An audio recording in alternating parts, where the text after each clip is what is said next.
Hello and welcome to part 2 of our video summarizing all you need to know about the Arab-Palestinian conflict. My name is Sarah, and in this video we will look at the post-Second World War period and in lots of details at the first Arab-Israeli war and its outcomes. This video is really useful, especially if you are studying the political tension and military conflict between Arab countries and Israel as part of your history coursework or exam, as I'll go into the details you need to know to get top marks. So let's get started with the post-Second World War and the relinquishing of the mandate. At the end of the Second World War, there was tremendous sympathy for the Jewish people following the Holocaust. In 1945, the British government set up a committee of inquiry with the USA to investigate the plight of Jews in Palestine. Because Britain was unwilling to grant independence and was refusing to allow large numbers of refugees, the activities of the Irgun and the Stern gang increased after the end of the Second World War. Bridges and roads were destroyed and banks were raided in order to finance their actions. The British had to send more troops so that order could be maintained, and by 1946 there were almost 100,000 British troops based in Palestine. As the violence continued, the British government felt it was unable to maintain the mandate. It was expensive and costing the lives of British soldiers. In addition, Britain was under constant world criticism for its handling of the refugee problem and the activities of the Jewish groups. In February 1947, the British government announced that it was giving up its mandate and asked the UN to take over responsibility for Palestine.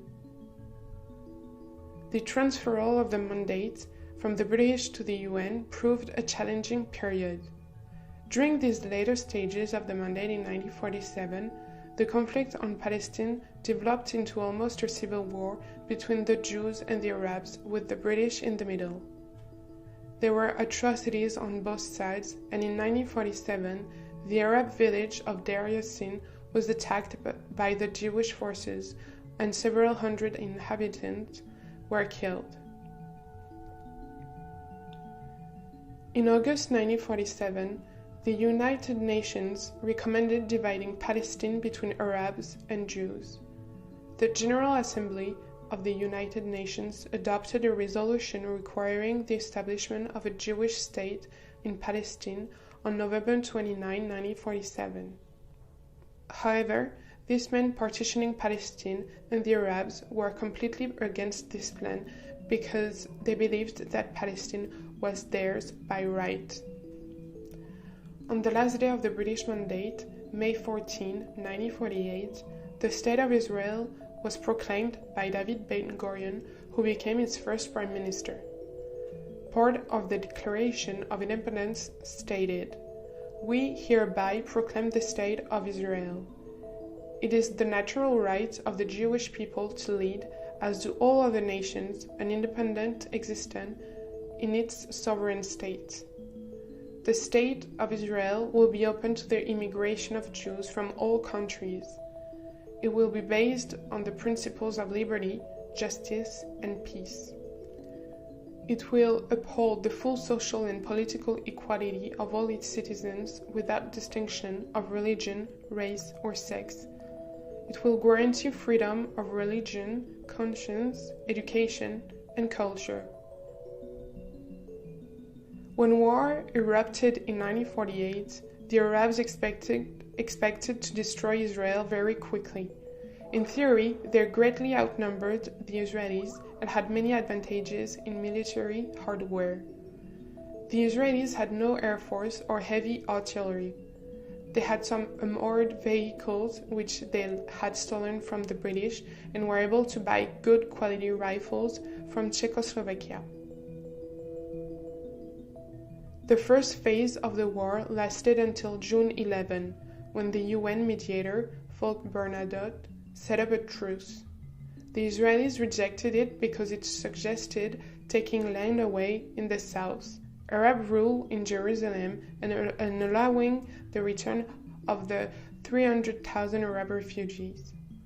The Arab forces had had some successes and drove the Israelis back in several places, but their forces were exhausted. Barnado was assassinated by the Stern Gang in September. Some Israelis condemned this action.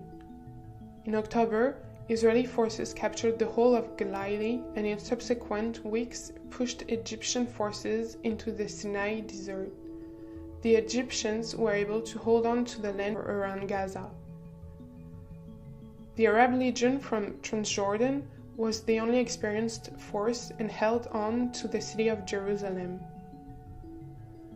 When further armistices were signed in 1949 under the direction of the UN, the Israelis could claim that they had won the war and had secured their existence as an independent country for the time being.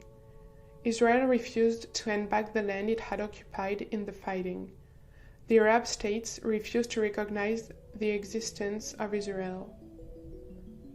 So why did the Israelis win the war? First of all, the Hagan, which was the basis of the Israeli army, was well trained and used to fighting.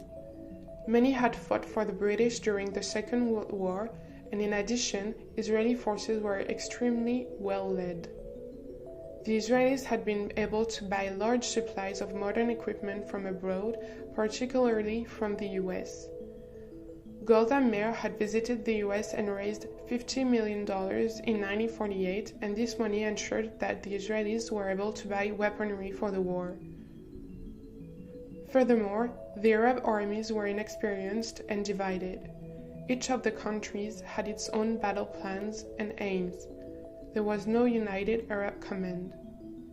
Israel's opponents made separate truces, the first in January 1949 and the last in July 1949.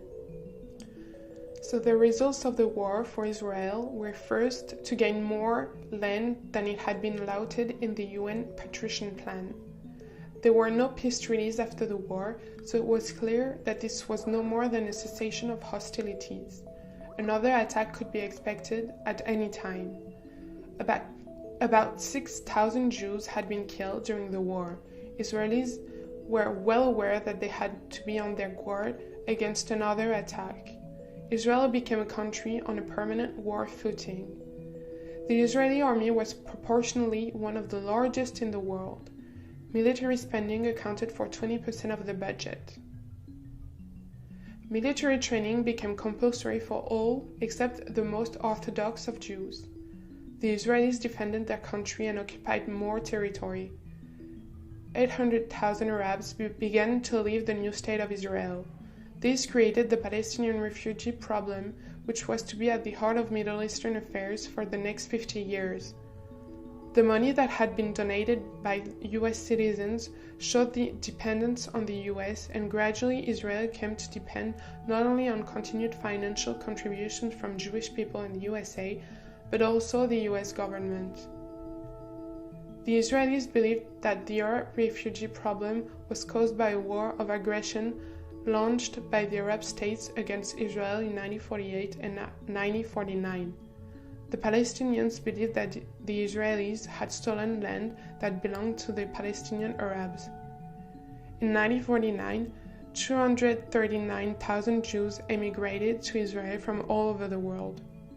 The Jewish population of Israel rose tremendously.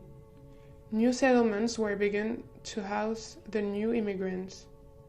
Many of these were in areas that Israel had occupied in between 1948 and 1949. This was a further source of anger for Arabs. In 1950, the law of return gave every Jew the right to return to Israel. The population rose rapidly as a result. So finally, what were the results of the war for the Arab states? The most lasting problem created by the war was the Palestinian refugees.